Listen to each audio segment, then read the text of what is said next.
मटेरियलचा स्टॉक घेतला तर याच्यामध्ये आपल्याला फक्त मटेरियल स्टॉक कसा घ्यायचा त्याच्या बी ज्या स्टेप दिलेल्या आहेत त्या फक्त रिलेव्हंट होत्या आपल्याला SAP बाकी कुठली स्टेप रिलेव्हंट नव्हती. बाकी मॅक्झिमम स्टेप ह्या FI आणि MM मॉड्यूल रिलेटेड होत्या. तर आपण कॅश सेलची प्रोसेस बघितली कारण याच्यासाठी आपल्याला स्टॉक इम्पॉर्टंट होता कारण कॅश सेल प्रोसेस मध्ये सेल्स ऑर्डर क्रिएट झाल्यानंतर ऑटोमॅटिक डिलिव्हरी क्रिएट होती, इमिडिएट डिलिव्हरी. तर त्या प्रोसेससाठी आपल्याला स्टॉक इम्पॉर्टंट आहे. तर सेम आज आपण रश ऑर्डरची प्रोसेस सुद्धा बघणार आहे. तर त्याच्या अगोदर आपल्याला कॅश सेल मध्ये जी आपण डिलिव्हरी बनवलेली आहे त्याचं बिलिंग करायचं. ऍक्च्युली कॅश सेल मध्ये डिलिव्हरी नंतर बिलिंग सेम डे ला होते. आता आपण हे जे करतो ही रॉंग प्रोसेस आहे. सेम डे ला आपण त्या दिवशी वेळ नसल्यामुळे आपण करू नाही शकलो, पण ऍक्च्युअल मध्ये रिअल टाइम मध्ये डिलिव्हरी, बिलिंग आणि PGI या तिन्ही गोष्टी सेम डे ला होत असतात कॅश सेल मध्ये.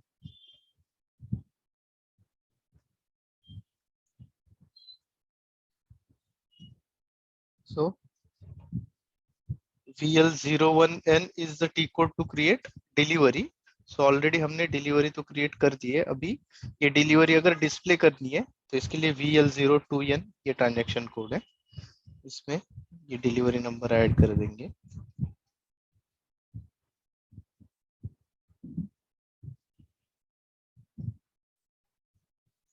तो यहाँ पर आपको एक पिकिंग का टैब मिलेगा. इसमें जाके हमें PGI करना है. तो ये PGI यानी पोस्ट गुड्स इशू, ये एक बटन आपको दिखेगा. तो ये हमारा एक सेपरेट चैप्टर भी होने वाला है. डिलीवरी का पूरा एक सेशन रहने वाला है. तो उसमें हमें आपको हर एक चीज के बारे में, जैसे हमने सेल्स ऑर्डर का हर एक टैब के बारे में जाना था, वैसे ही डिलीवरी के हर एक टैब के बारे में हम जानेंगे. तो अभी सिर्फ मैं आपको एक डिलीवरी का PGI करके दिखाता हूँ. तो पहले हमें यहाँ पे स्टोरेज लोकेशन सेलेक्ट करना है. तो ये प्लांट का ये स्टोरेज लोकेशन, एंड जितनी मेरी डिलीवरी क्वांटिटी है उतनी ही मेरी पिकिंग क्वांटिटी होगी. तो जैसे ही मैं पिकिंग क्वांटिटी यहाँ पर डाल के एंटर करूंगा तो यहाँ पर ओवरऑल पिकिंग स्टेटस जो है ये नॉट येट पिक्ड है. तो यहाँ पे A का C हो जाएगा और फुल्ली पिक्ड ऐसा आ जाएगा यहाँ पे. तो अभी मैं एंटर प्रेस करता हूँ. तो यहाँ पर C हो गया, ये स्टेटस चेंज हो गया, फुल्ली पिक यानी मेरा पिकिंग कंप्लीट हो गया. तो पिकिंग यानी क्या होता है, अगर आपने ये एक्सेल देखा होगा तो मैंने इसमें लिखा हुआ था. हाँ, तो O2C साइकिल में मैंने यहाँ पर लिखा था आउटबाउंड डिलीवरी के बाद पिकिंग. तो पिकिंग ऑप्शनल लिखा है. तो क्यों, ये वेयर हाउस वाला अगर पिकिंग होता है LT03 से तो ऑप्शनल होता है, बट आउटबाउंड डिलीवरी के साथ डायरेक्ट हमारा एक पिकिंग होता है जो यहाँ पर क्वांटिटी हम अपडेट कर देते हैं. तो ये होता है ऑटोमेटिक पिकिंग डॉक्यूमेंट. तो जैसे ही हम डिलीवरी सेव कर देंगे पिकिंग का डॉक्यूमेंट हमें ऑटोमेटिक मिल जाएगा. तो इसमें कुछ अलग से करने की जरूरत नहीं, सिर्फ आपको ये क्वांटिटी उठा के यहाँ पर डालनी है. तो रियल टाइम में अगर आप पिकिंग देखोगे तो कैसे होता है,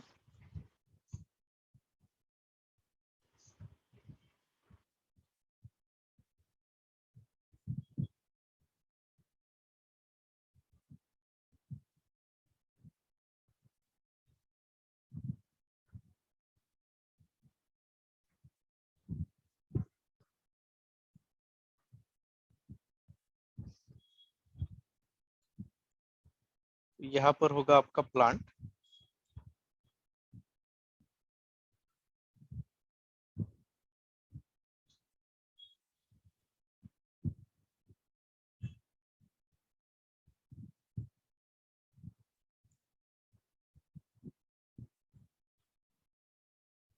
ठीक है, तो ये आपका प्लांट है.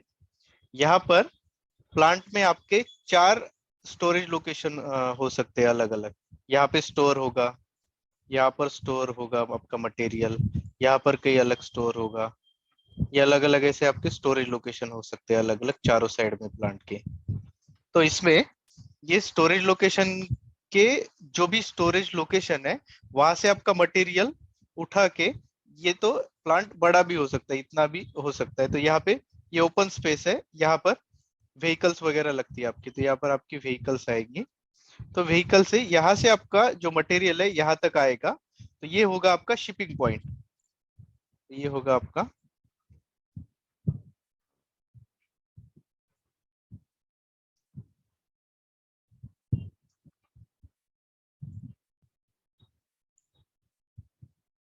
ये हो गया शिपिंग पॉइंट। उसके बाद ये हो गया आपका पूरा प्लांट, और ये छोटे छोटे आपके स्टोरेज लोकेशन है। ये एक स्टोरेज लोकेशन है।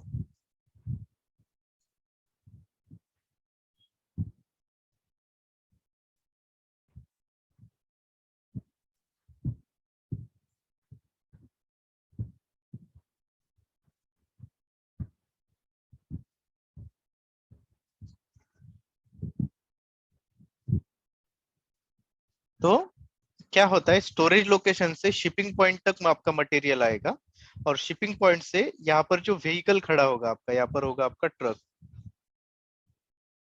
तो ट्रक में मटेरियल जो लोड होता है, तो लोड होने के पहले का प्रोसेस होता है हमारा पिकिंग। तो पिकिंग यानी एक्चुअल लोडिंग नहीं होता है, लोडिंग के पहले का प्रोसेस। तो यहाँ से स्टोरेज लोकेशन में जहाँ पे मटेरियल आपका स्टोर होगा, वहां से क्या होगा, वहां से वो मटेरियल यहाँ तक ट्रक का जो भी आपका जगह है वहां तक आ जाएगा। यहाँ से यहाँ तक आएगा मटेरियल। तो ये हो गया आपका पिकिंग। तो ये पिकिंग का प्रोसेस होता है। तो इसके लिए एसएपी में अगर आपका वेयर हाउस मैनेज है, तो जैसे मैंने यहाँ पर ऑलरेडी लिखा है, वेयर हाउस मैनेजमेंट अगर है तो आपका अलग से पिकिंग का प्रोसेस होगा LT03D कोड से।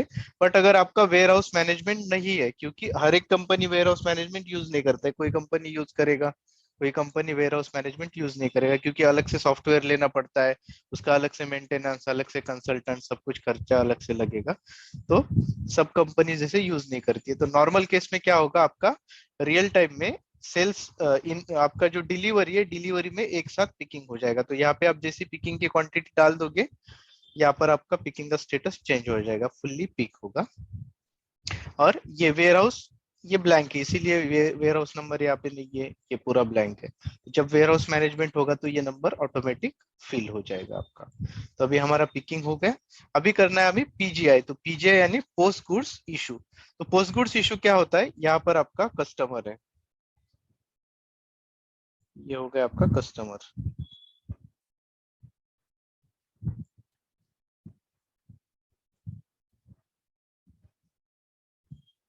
तो यहाँ से यहाँ तक जो मटेरियल आपका जा रहा है, तो यहाँ से जो भी आपका मटेरियल अभी निकल गया है आपके गेट से बाहर, ये आपका गेट होगा।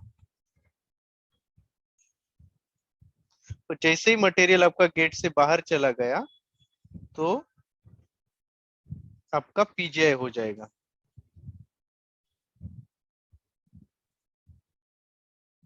तो गेट आउट और पीजीआई का कोई रिलेशन नहीं होता है, बट आप समझ सकते हो, मतलब आप इसका एक एज्यूम कर सकते हो कि जैसे ही आपका मटेरियल बाहर जा रहा है, गेट से बाहर कस्टमर के लिए पहुंच रहा है, तो आपका वहीं पे पीजीआई हो जाएगा, और पीजीआई के बाद होगा आपका एक्चुअल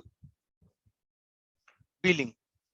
तो अभी हमें क्या करना है, इसका पीजीआई करना है। तो सेम डॉक्यूमेंट में भी आप पीजीआई कर सकते हो, या फिर इसका अलग से डॉक्यूमेंट बना सकते हो। तो अभी क्या कर सकते हैं हम, दोनों भी कर सकते हो। तो अभी मैं क्या करता हूँ, पिकिंग किया मैंने, इसको सेव कर दिया।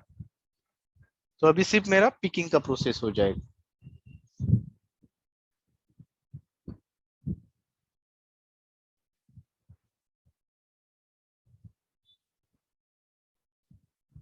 तो यहाँ पे cash sales has been saved. तो अगर मुझे इसका फ्लो देखना है तो क्या क्या प्रोसेस हुआ है, तो यहाँ पे मेरा डॉक्यूमेंट नंबर है, और ये टी कोड कौन सा है, टी कोड अगर पता करना है तो यहाँ पे एरो में आप जाके चेक कर सकते हो ट्रांजेक्शन। तो ये कौन सा है, मेरा VL02N। तो ये ट्रांजेक्शन है। और इसका फ्लो अगर देखना है तो यहाँ पे डॉक्यूमेंट फ्लो का एक ऑप्शन है, यहाँ पर मैं क्लिक करके देख सकता हूँ।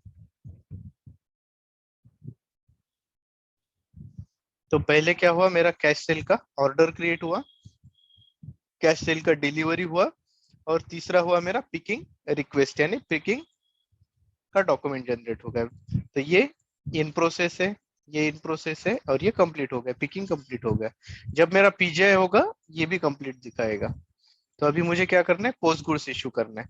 तो फिर से मैं VL02N ट्रांजेक्शन रन करूंगा, और डायरेक्ट यहाँ पे पोस्ट गुड्स इशू का बटन दिया है, इस पे भी क्लिक कर सकता हूँ, या फिर इसको एंटर करके अंदर जाके भी यहाँ पे क्लिक कर सकता हूँ। दोनों बटन का फंक्शनैलिटी सेम है, एक बाहर से भी कर सकते हो, और अंदर जाके भी आप सेम प्रोसेस कर सकते हो, इसमें कोई डिफरेंस नहीं है। तो हम अंदर जाके प्रोसेस कर लेते हैं इसका पोस्ट गुड्स इशू।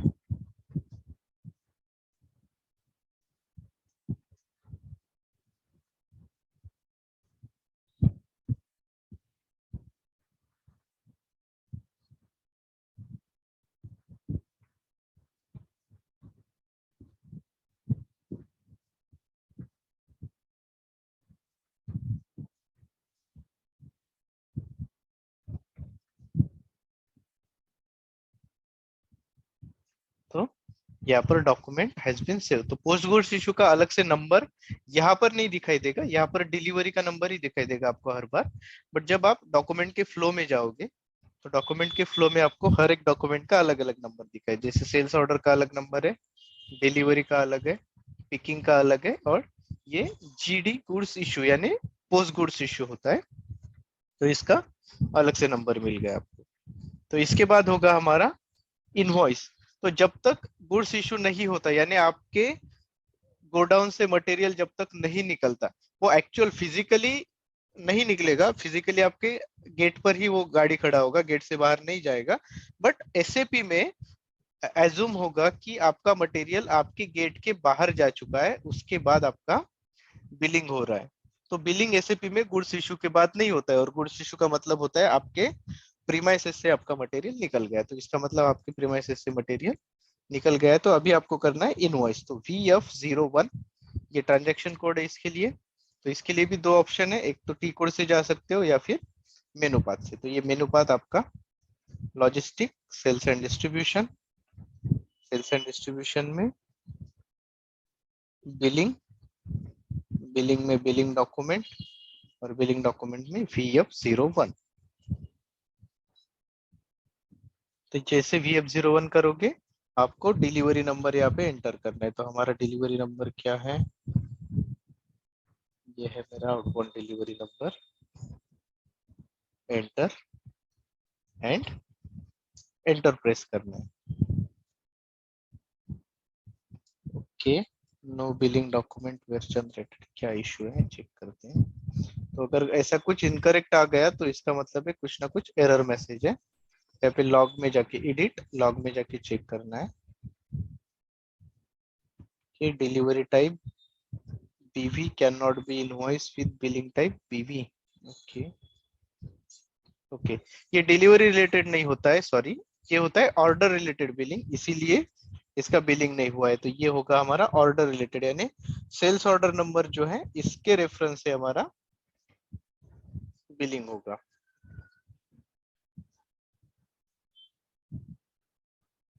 तो ये सेल्स ऑर्डर रिलेटेड बिलिंग है। तो ये कैश सेल, ये 2 तारीख का, क्योंकि जिस दिन हमने ऑर्डर बनाया था उस दिन का डेट यहाँ पे आ जाएगा। आज का भले ही 4 तारीख हो, बट सिस्टम के हिसाब से जिस दिन ऑर्डर बनाया था उस दिन ही बिल करना जरूरी है इसका।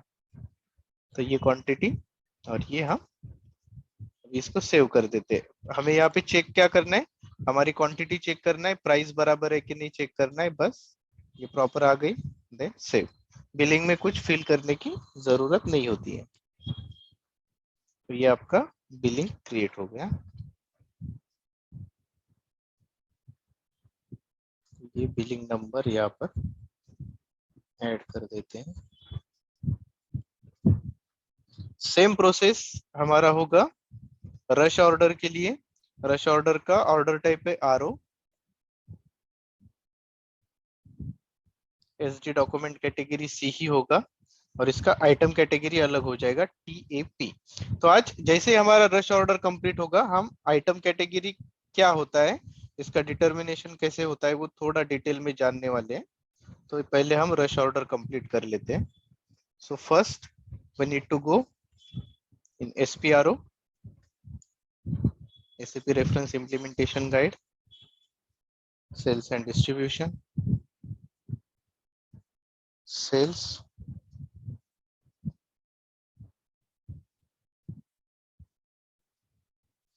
सेल्स डॉक्यूमेंट हेडर, यहाँ पर डिफाइन सेल्स डॉक्यूमेंट टाइप।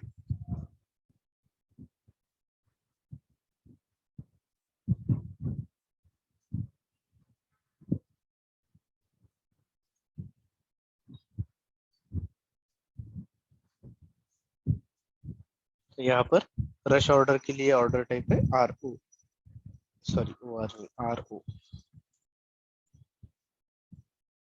ठीक, ओपन करना है।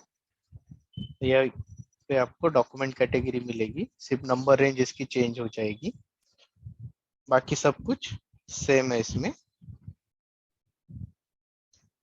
यहाँ पर delivery type LF, immediate delivery x, shipping condition immediate delivery की। यहाँ पर हम चेंज भी कर सकते हैं शिपिंग कंडीशन, यहाँ पर 0102 भी लगा सकते हैं। अगर 02 करना है तो हमारा शिपिंग पॉइंट ऑटोमेटिक डिटरमाइन हो जाएगा अगर 02 कर दिया यहाँ पर तो। और डिलीवरी रिलेटेड बिलिंग होगा इसमें, ऑर्डर रिलेटेड बिलिंग नहीं होगा। जैसे बीवी में हमारा ऑर्डर रिलेटेड बिलिंग था, ये जो था ये था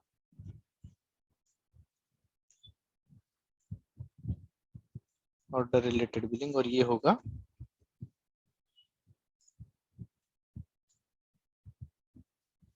तो ये क्वेश्चन आपको पूछ सकते हैं रश ऑर्डर और कैश सेल में क्या डिफरेंस है। तो पहला ऑर्डर रिलेटेड बिलिंग, ये होगा डिलीवर रिलेटेड बिलिंग, और यहाँ पे होता है same day delivery and billing, और यहाँ पे सेम डे डिलीवरी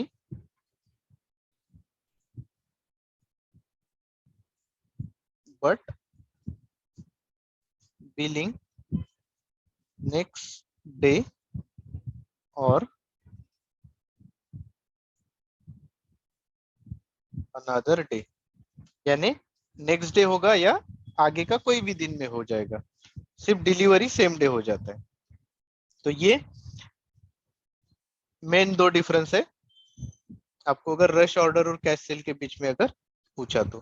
बाकी सब कॉन्फ़िग वाइज अगर देखोगे सेम ही रहेगा, सिर्फ डॉक्यूमेंट टाइप आइटम कैटेगरी ये थोड़ा चेंज रहेगा। कंसेप्ट वाइज अगर आप देखोगे तो डिलीवरी दोनों का एक साथ ही बनता है। ये सेव करना है मुझे।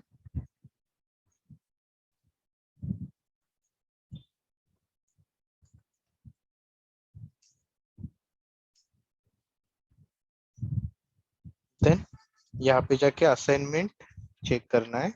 तो अगर ऑलरेडी कर दिया होगा तो हम पहले चेक कर लेते हैं।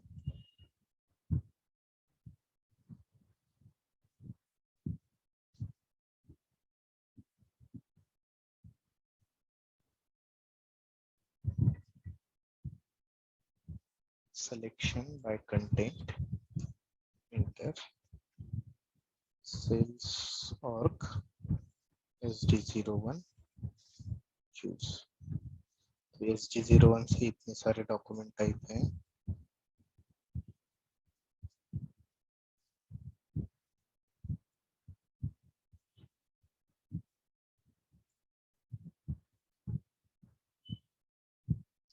ROB है, रश ऑर्डर ऑलरेडी मेंटेन है।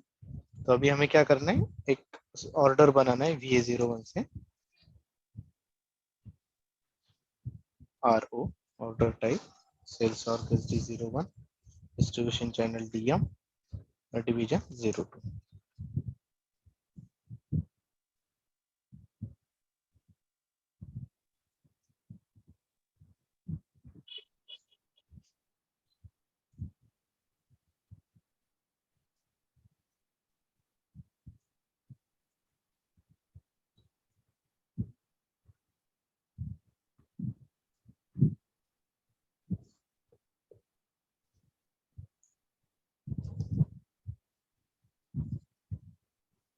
तो इसमें भी हमारा क्वांटिटी कंफर्म हो जाएगा क्योंकि सेम मटेरियल यूज किया है हमने। क्वांटिटी कंफर्म हो गया, स्टॉक है इसके लिए वजह से। या पे एडिट में जाके इनकम्प्लीशन लॉग चेक करना है, document is complete.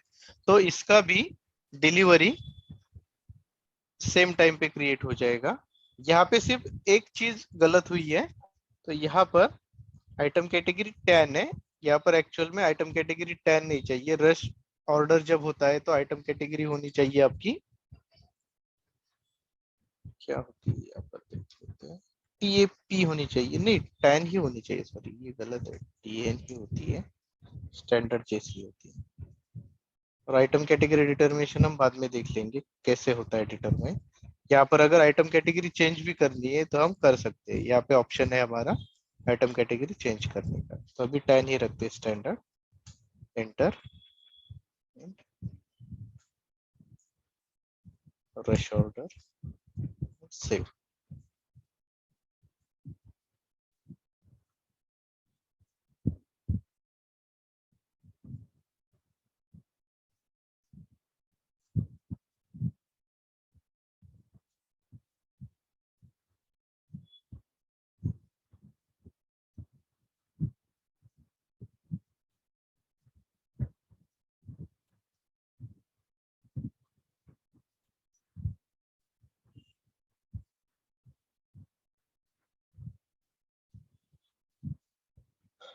Delivery create नहीं हुआ है।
डिलीवरी डेट का इशू हो सकता है, एक बार हम चेक करते हैं। डिलीवरी डेट सेम रखें, डॉक्यूमेंट। रश के लिए भी सेम ही रख सकते हैं या नहीं ऑटोमेटिकली हो जाता है? नहीं, ऑटोमेटिक ही होता है यहाँ पे। जो वही बोल रहा हूँ कि आइटम कैटेगरी जो 10 लगी है ना, वो गलत लगी है हमारी। 10 नहीं होती है, उसके लिए हाँ। अलग से आइटम कैटेगरी लगती है। वो item category okay. Determination proper नहीं हुआ है उसका। तो जब स्टैंडर्ड मतलब सेम डे जब डिलीवरी होगी, जैसे आपने इसमें देखा था बीवीएन आइटम कैटेगरी थी इसकी, तो इसकी अलग हाँ। होती है, रश ऑर्डर की अलग से होती है। तो वो नहीं लगी है। अभी देखो हमने क्या किया, सेम डे डिलीवरी कर दिया है उसका, तो हाँ। डिलीवरी डॉक्यूमेंट जनरेट हो गए हैं। ओके।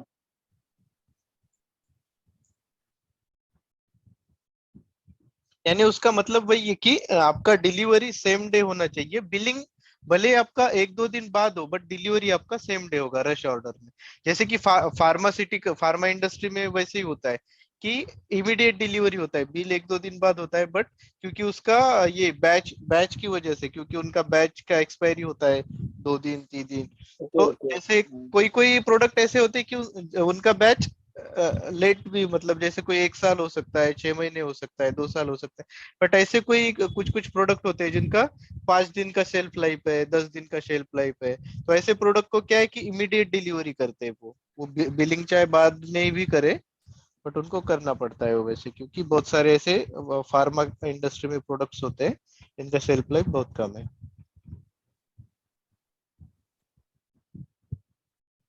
देन हमें क्रिएट करना है बिलिंग। तो बिलिंग के लिए इसका पहले पीजीआई करना है। तो आज भी कर सकते हैं या फिर इसका हम कल भी कर सकते हैं, नेक्स्ट डे भी कर सकते हैं। तो VL02N से इसे पहले चेंज करेंगे। चेंज में जाके यहाँ पर storage location, picking quantity 1 fully pick हो गया, delivery quantity 1, picking quantity 1, then post goods issue. तो एक साथ भी पोस्ट गुड्स इशू हम कर सकते हैं।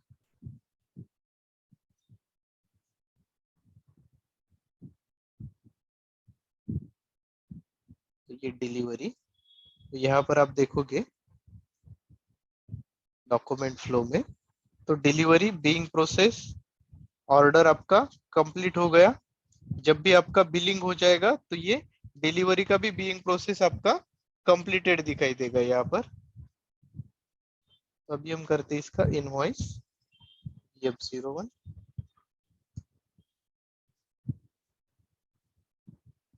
सेव एंड डिस्प्ले और इसका डॉक्यूमेंट फ्लो। तो यहाँ पर invoice, delivery and sales order.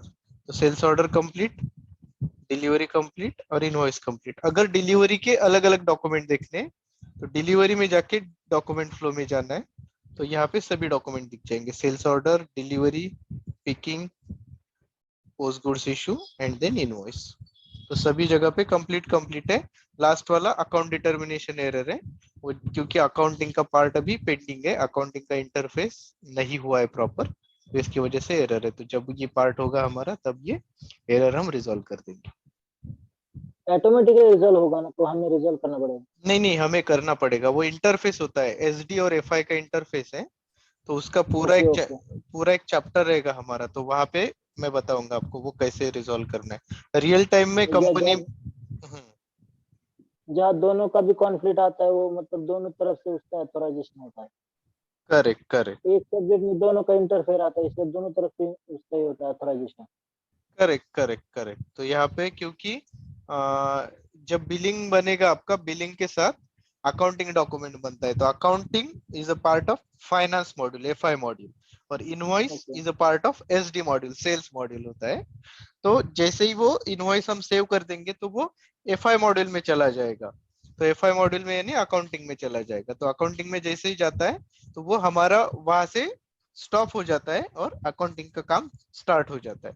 तो वो दोनों के बीच का जो भी कॉन्फ़िग रहेगा वो इंटीग्रेशन बोलते हैं उसको, एसडी और एफआई का इंटीग्रेशन। ओके। तो ये हो गया हमारा रश ऑर्डर। तो अभी हमें क्या करना है, ये बाकी का जो पार्ट है, बाकी के जो ऑर्डर टाइप है, जैसे return order, credit memo, debit memo, इसका एक सेपरेट चैप्टर रहेगा हमारा। मैं दिखा देता हूँ आपको सिलेबस में।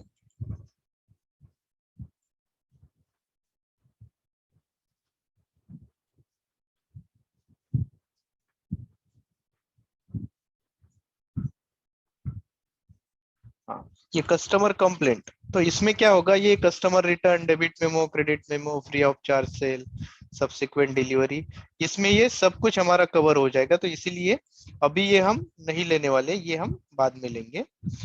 बेसिक हमारा इंटेंशन था कि सेल्स डॉक्यूमेंट टाइप आपको पता चले कौन से होते हैं। उसके बाद सेल्स डॉक्यूमेंट टाइप का कॉन्फ़िग कैसे होता है, जो हमने यहाँ पे देखा है। डिफाइन सेल्स डॉक्यूमेंट टाइप में सेल्स डॉक्यूमेंट टाइप का हमने कॉन्फ़िग देखा कि कैसे कॉन्फ़िग करना है और क्या क्या उसके कंट्रोल्स होते हैं। तो ये कंट्रोल्स आपको इंटरव्यू में पूछ सकते हैं कि इंक्वायरी में क्या रहेगा, कोटेशन में क्या रहेगा। तो पूरा डिटेल में सब कुछ नहीं बताने की जरूरत, एक तो डॉक्यूमेंट कैटेगरी आप बता सकते हो हर एक का क्या क्या है, अगर याद आएगा आपको तो।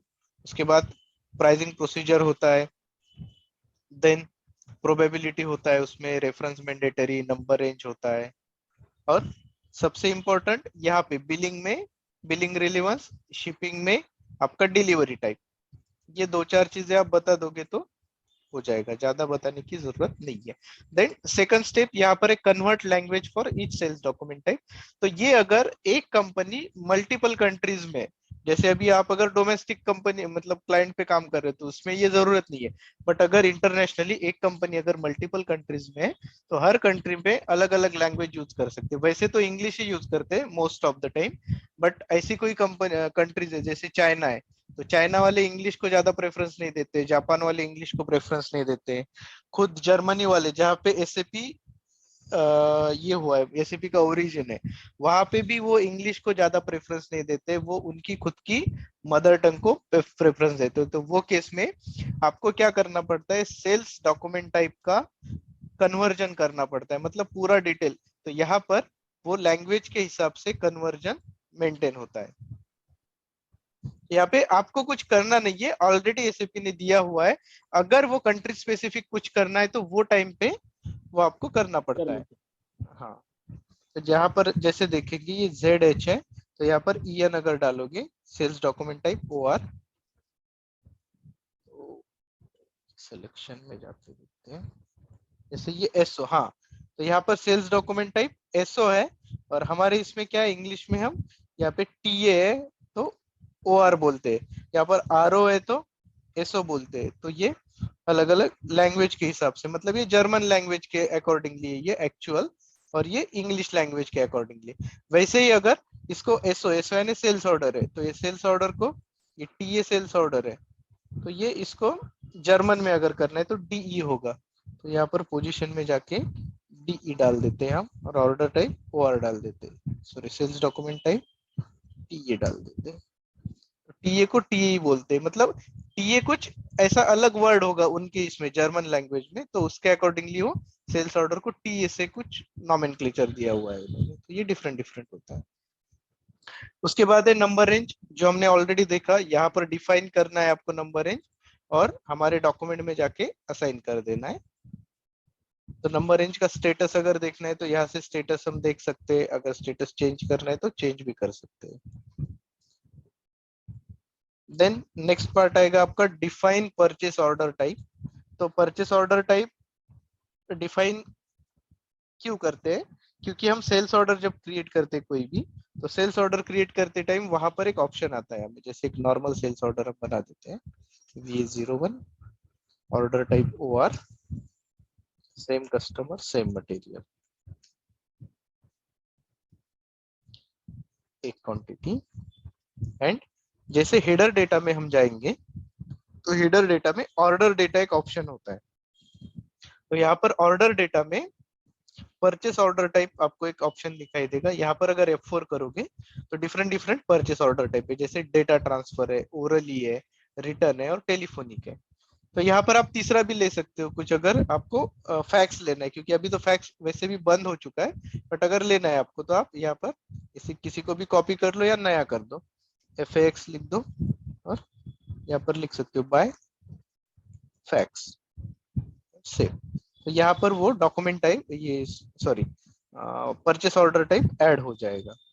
यहाँ पर अभी मैं रिफ्रेश कर देता हूँ तो ये ऐड हो जाएगा बाय फैक्स, या फिर बाय ईमेल ऐड कर सकते हो आप,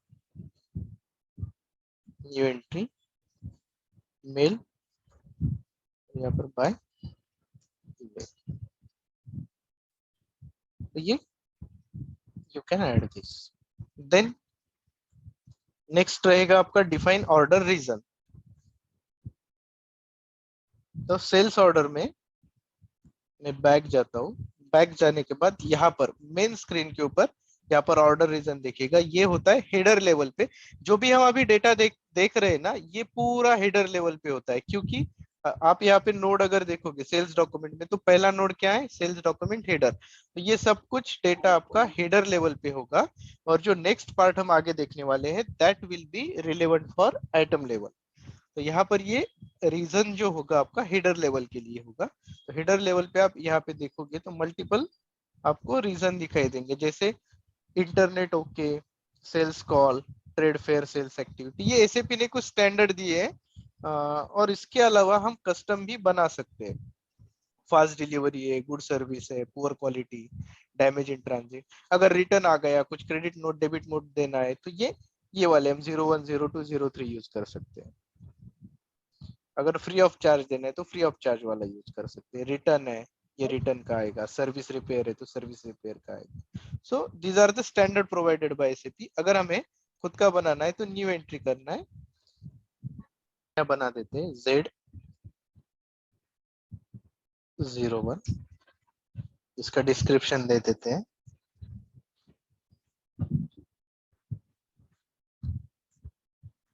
डैमेज इन ट्रांजिट। तो ये सेम यहाँ पर सेल्स ऑर्डर में आपको पॉपुलेट हो जाएगा, यानी पॉपअप हो जाएगा। यहाँ पर ड्रॉप डाउन में जाके सेलेक्ट कर सकते हो आप।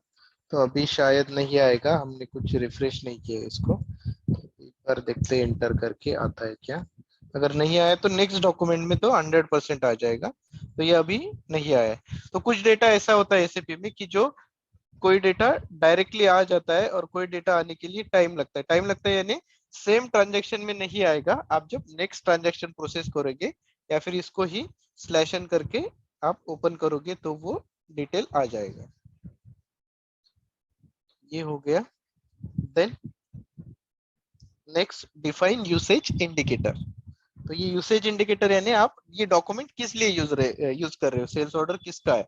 तो स्पेयर पार्ट रिगार्डिंग है, सैंपल रिगार्डिंग है, कोई पार्सल है, कोई एलटीएल है, या कोई सीरियलाइज पार्ट है, या फिर आपके कंपनी के अकॉर्डिंगली कुछ अलग से आपको बनाना है, तो वो आप बना सकते हो। कोई स्पेसिफिक पार्ट है, कोई असेंबल प्रोडक्ट है, तो उसके अकॉर्डिंगली आप यहाँ पर यूसेज बना सकते हो, और आप सेल्स ऑर्डर में हेडर लेवल पे ऐड कर सकते हो। तो हेडर लेवल पे कहाँ पे होगा, शिपिंग के टैब में यहाँ पर यूसेज का एक आपको ऑप्शन दिखाई देगा। कहाँ पर है,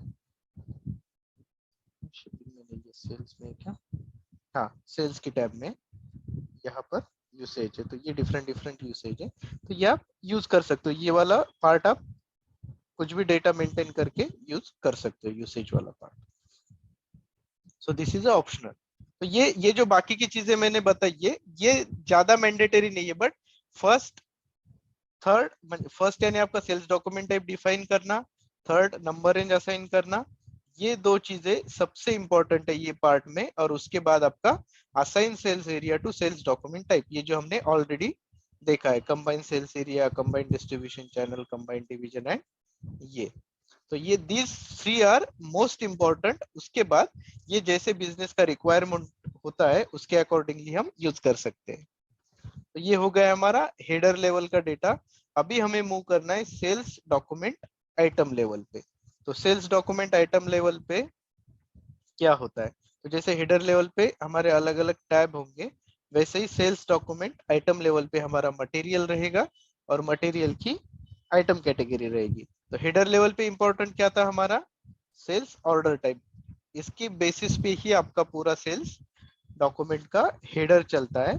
वैसे ही आइटम का जो लेवल चलता है वो चलता है आपके आइटम कैटेगरी के बेसिस पे। तो जो मटेरियल होगा उसका आइटम कैटेगरी यहाँ पर आएगा, बट उसका डिटर्मिनेशन होता है, मतलब ये मेंटेन करना पड़ता है हमें कहीं ना कहीं, ये ऑटोमेटिक नहीं आएगा, इसको आपको कहीं ना कहीं मेंटेन करना पड़ता है। तो उसका कॉन्फ़िग हमें अभी देखना है। तो पहले define sales, define item category. तो डिफाइन में हमें क्या करना है,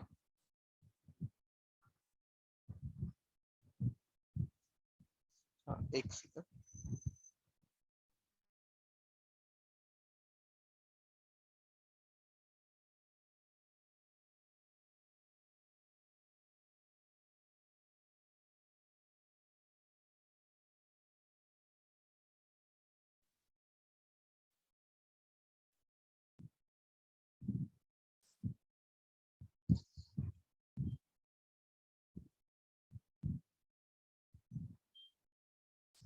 तो जैसे मैं बार बार बात कर रहा था, टीएएन जो होता है टैन होता है, तो ये टैन होता है हमारा आइटम कैटेगरी स्टैंडर्ड, जो सेल्स ऑर्डर के लिए यूज होता है। उसके अलावा बहुत सारे आइटम कैटेगरीज यहाँ पर आप लिस्ट देखोगे तो 528 है।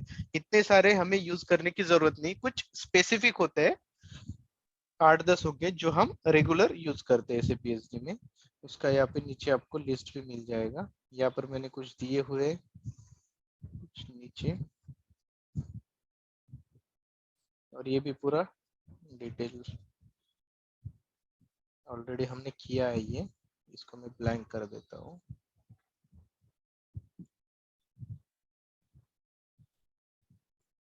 स्टॉक वाला पार्ट हो गया।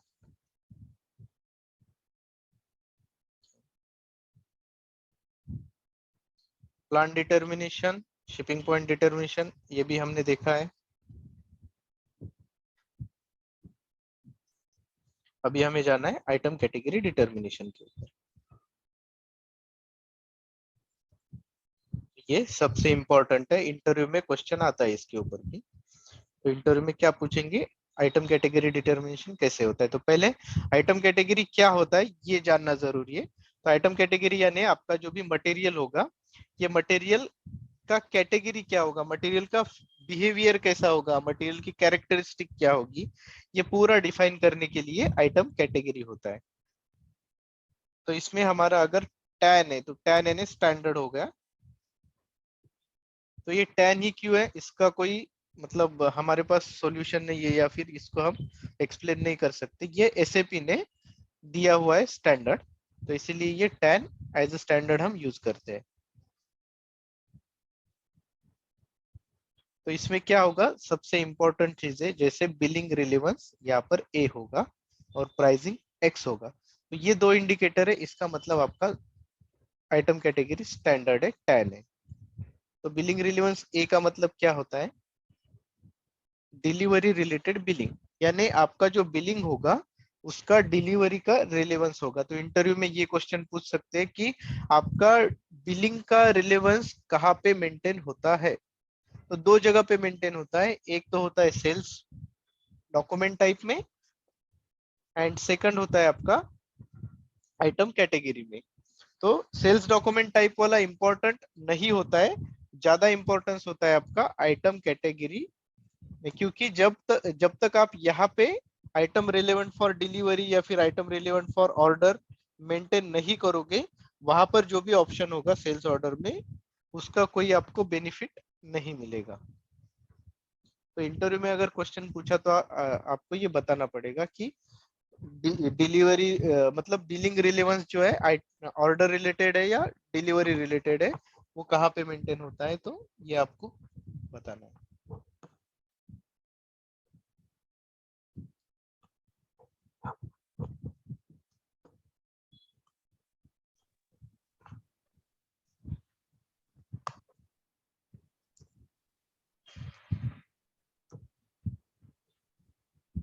तो यहाँ पर मेन दो रिलेवेंस हम यूज करते हैं, एक होता है ए एंड दूसरा होता है जी या सी भी होता है। तो ए होगा डिलीवरी रिलेवेंट, सी होगा ऑर्डर रिलेवेंट, और जी भी होगा ऑर्डर रिलेवेंट। तो इसमें ऑर्डर रिलेवेंट में अलग अलग होते हैं। तो ये एफ जो है ये सिर्फ एक थर्ड पार्टी सेल है, वो प्रोसेस में यूज होता है। जी होता है जहां पर आपका ऑर्डर रिलेवेंट होगा बट डिलीवरी की क्वांटिटी चेक करेगा। मतलब जैसे कि हमारा बीवीएन जो है, जैसे कैश सेल है, वो केस में हमारा डिलीवरी भी होता है, बट ऐसे भी कोई सिनेरियो होती है जहां पर डिलीवरी होता ही नहीं है, डायरेक्ट सेल्स ऑर्डर से बिलिंग होता है। तो वहां पर क्या करेगा, ये सी सेलेक्ट करेगा, जहां पे क्या करेगा कि टारगेट क्वांटिटी यानी बिलिंग की और ऑर्डर की दोनों की ही क्वांटिटी चेक करेगा। डिलीवरी की क्वांटिटी अगर डिलीवरी होता ही नहीं है तो क्वांटिटी चेक करने की जरूरत ही नहीं है। तो ऐसे सिनेरियो वाइज अलग अलग इंडिकेटर हम यूज कर सकते हैं, बट इंपॉर्टेंट ए, सी और जी, ये तीन यूज होते हैं। देन प्राइसिंग, तो प्राइसिंग में एक्स है यानी प्राइसिंग रिलेवेंस है। प्राइसिंग में अगर बी है तो फ्री है, फ्री गुड्स है, यहाँ पर दिया हुआ है pricing for free goods 100% discount. Blank है तो कोई प्राइसिंग नहीं लगेगा।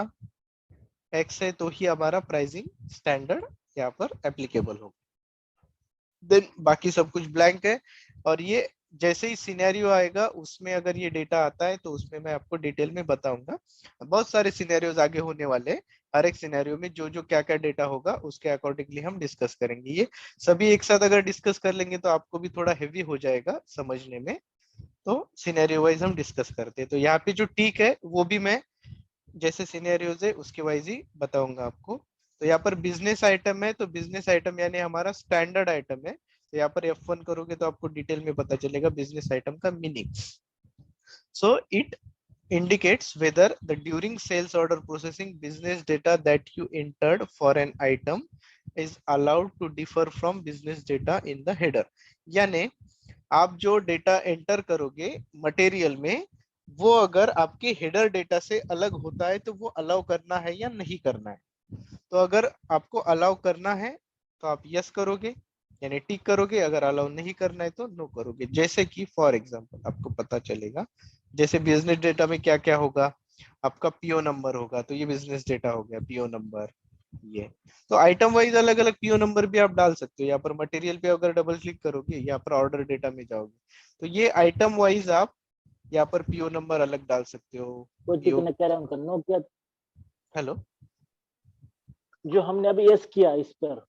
करेक्ट, तो एस किया तो हम अलग अलग डाल सकते हैं। अगर नो किया तो हेडर में जो है वही कंटिन्यू हो जाएगा, वो आइटम लेवल पे अलग हम नहीं डाल सकते। अलग डाल भी दिया तो वो कंसीडर नहीं होगा, वो टेबल में जो डेटा सेव होगा हेडर का डेटा आइटम लेवल के लिए सेव हो जाएगा। उसका कोई मतलब ही नहीं, मतलब ये करने का। करेक्ट करेक्ट, तो इसीलिए ये अलग से टिक दिया हुआ है। देन शेड्यूल लाइन अलाउड, तो शेड्यूल लाइन क्या होता है कि हमारा जब भी सेल्स ऑर्डर कोई क्रिएट होगा तो यहाँ पर हमें शेड्यूल लाइन का एक कैटेगरी होता है। तो ये शेड्यूल लाइन के लिए अलाउड है या नहीं है, तो ये होता है शेड्यूल लाइन सीपी। सीपी यानी स्टैंडर्ड शेड्यूल लाइन है, डिटर्मिनिस्टिक एमआरपी। तो यहाँ पर ये डिलीवरी कौन सी डेट में देना है, उसकी ऑर्डर की क्वांटिटी क्या है, राउंड क्वांटिटी क्या है, उसके बाद कंफर्म क्वांटिटी कितना हुआ है, तो ये पूरा डिफाइन होता है हमारा शेड्यूल लाइन के ऊपर। तो इसके बाद का जो चैप्टर रहेगा वो होगा हमारा शेड्यूल लाइन कैटेगरी। तो वो शेड्यूल लाइन अलाउ करनी है या अलाउ नहीं करनी है ये यहाँ पे टिक होगा। अगर आपकी शेड्यूल लाइन डिटरमाइन नहीं है तो आपका डिलीवरी क्रिएट नहीं होगा। ये अगर टिक नहीं है तो डिलीवरी क्रिएट नहीं होगा। बट एसएपी ने दो ऑप्शन दिए यहाँ पर, अगर आप ध्यान से देखोगे तो ऊपर शेड्यूल लाइन अलाउड है और नीचे आइटम रिलेवेंट फॉर डिलीवरी है। तो ये दो में डिफरेंस क्या है, तो ये दोनों भी अगर टिक है, मतलब ये ऊपर का अगर टिक है तो नीचे का नहीं भी हुआ तो कोई जरूरत नहीं है, ये ब्लैंक भी रखोगे आप तो चलेगा। बट अगर ये ऊपर का ब्लैंक रखोगे नीचे का टिक करोगे तो यहाँ पर आपका डिलीवरी तो होगा बट ये शेड्यूल के अकॉर्डिंगली नहीं होगा आपका डिलीवरी, एक ही साथ पूरा डिलीवरी हो जाएगा आइटम रिलेवेंट फॉर डिलीवरी में। क्योंकि शेड्यूल लाइन अलाउड अगर कर दोगे आप, तो मैं आपको एक साइड में शेड्यूल लाइन ओपन करके दिखा देता हूँ VOV60 कोड से, सॉरी VOV60, हाँ यहाँ पर सीपी शेड्यूल लाइन है जो स्टैंडर्ड हम यूज करते हैं, सीपी डिटर्मिनिस्टिक प्राइसिंग। तो इसके ऊपर जाऊंगा तो यहाँ पर क्या एक टिक है आइटम रिलेवेंट फॉर डिलीवरी, और सेम टिक यहाँ पर भी आइटम रिलेवेंट फॉर डिलीवरी। तो एक तो यहाँ पे टिक करो, यहाँ पे टिक करो, मतलब यहाँ पर अगर शेड्यूल लाइन अलाउड पे टिक किया तो ऑटोमेटिक ये टिक आपको मिल जाएगा। तो ये नीचे का टिक करने की कोई जरूरत नहीं है, और अगर नीचे का करना है तो ऊपर का ब्लैंक रख सकते हो। तो बट यहाँ पर आपका शेड्यूल लाइन फिर चेक नहीं होगा। तो ये दो अलग अलग परमुटेशन कॉम्बिनेशन होते हैं, एक तो ये करो या फिर नीचे का कर सकते हो। देन रिटर्न, तो रिटर्न की केस अगर होगी, रिटर्न का आइटम कैटेगरी अलग होता है, वो केस में ही वो टिक मिलेगा, नॉर्मल स्टैंडर्ड में रिटर्न का टिक नहीं होता है। Then weight and volume relevant, तो वेट एंड वॉल्यूम कहाँ पर है, यहाँ पर शिपिंग में आप जाओगे तो शिपिंग में आपको ये होगा वेट एंड वॉल्यूम। तो ये रिलेवेंस होगा यानी ये जरूरी है नहीं जरूरी है, तो इसकी अगर जरूरत है आपको तो यहाँ पर टिक होगी, वो यहाँ पर आपको दिखाई देगा। अगर इसकी जरूरत नहीं तो यहाँ पर ब्लैंक कर सकते हो आप। तो यहाँ पर आप हाथ से डाल सकते हो, उसका मतलब ऐसा नहीं कि आप यहाँ पे डाल नहीं सकते हो, you can add it, but उसका कोई रिलेवेंस नहीं होगा आइटम, आपका जो मटेरियल है उसमें। और यहाँ पर आप डालोगे तो इसका रिलेवेंस होगा। तो it indicates the control the system calculate weight and volume for the item, तो आइटम के लिए वो कैलकुलेशन करना है या नहीं करना है। देन क्रेडिट एक्टिव, तो क्रेडिट एक्टिव आपको दो जगह पे मिल गया, एक तो सेल्स ऑर्डर में था, जो मैंने बोला था आपको कि सेल्स ऑर्डर में हमें अभी नहीं देखना है, जब क्रेडिट मैनेजमेंट का पार्ट आएगा वहां पे हम उसको डिटेल में देखेंगे। तो वहां पर एक सेकंड हो गया आपका आइटम कैटेगरी, और जो मेन कॉन्फिग है वो एक तीसरा पार्ट होता है। तो ऐसे तीन जगह पे आपको क्रेडिट मैनेजमेंट देखने को मिलेगा। देन डिटरमाइन कॉस्ट, तो ये कॉस्ट डिटरमाइन अगर करना है आपको, ये कॉस्टिंग एसएपी में कॉस्टिंग का मॉड्यूल होता है, तो उसमें अगर कॉस्टिंग डिटरमाइन करना है तो उसके लिए आप ये ऐड कर सकते हो। तो यहाँ पे आपको सेल्स ऑर्डर में एक कंडीशन दिखाई देगा, अगर सेल्स ऑर्डर में मैं कंडीशंस में जाता हूँ,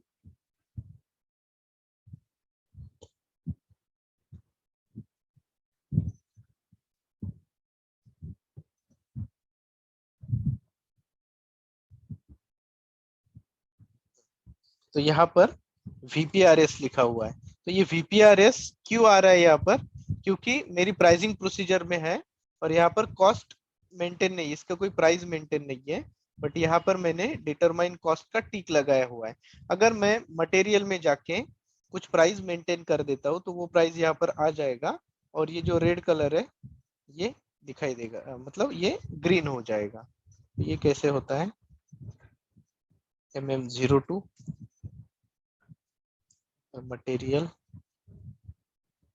इसमें सिर्फ अकाउंटिंग 1 का व्यू सेलेक्ट करना है मुझे, प्लांट SD01, और यहाँ पर स्टैंडर्ड प्राइस डालने की अभी ऑप्शन नहीं है ये, क्योंकि ऑलरेडी यूज किया है मटेरियल, तो यहाँ पर स्टैंडर्ड प्राइस डालने का ऑप्शन नहीं है। यहाँ पर हम 1000 डाल के ट्राई करते हैं।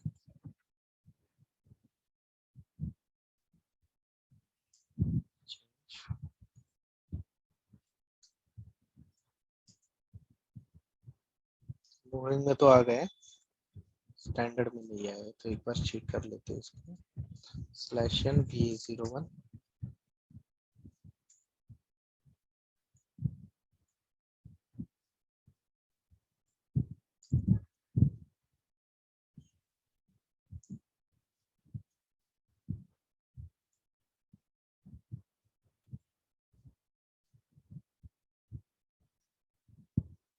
नहीं यहाँ पर आया नहीं, क्योंकि वो मूविंग एवरेज में डाला है हमने, स्टैंडर्ड में डालना चाहिए था, तो इसकी वजह से आया नहीं। तो एक नया मटेरियल जब हम बनाएंगे तो उसमें हम टेक केयर करेंगे कि वहाँ पे स्टैंडर्ड का प्राइस हो, तो जब भी स्टैंडर्ड का प्राइस आएगा वो यहाँ पर आ जाएगा, और उसके बेसिस पे आपका कॉस्ट कैलकुलेशन होगा। ये जो कॉस्ट है और उसके बाद नीचे प्रॉफिट मार्जिन है, तो उसके बेसिस पे आपका प्रॉफिट मार्जिन आ जाएगा, ये माइनस आपका प्राइस, तो ये दोनों का माइनस होके आपका एक्चुअल प्रॉफिट कितना हुआ है। तो अभी ये 100 मतलब 100% प्रॉफिट दिखा रहा है, क्योंकि एक्चुअल कॉस्ट, प्रोडक्शन का कॉस्ट हमें मिला नहीं है इसकी वजह से।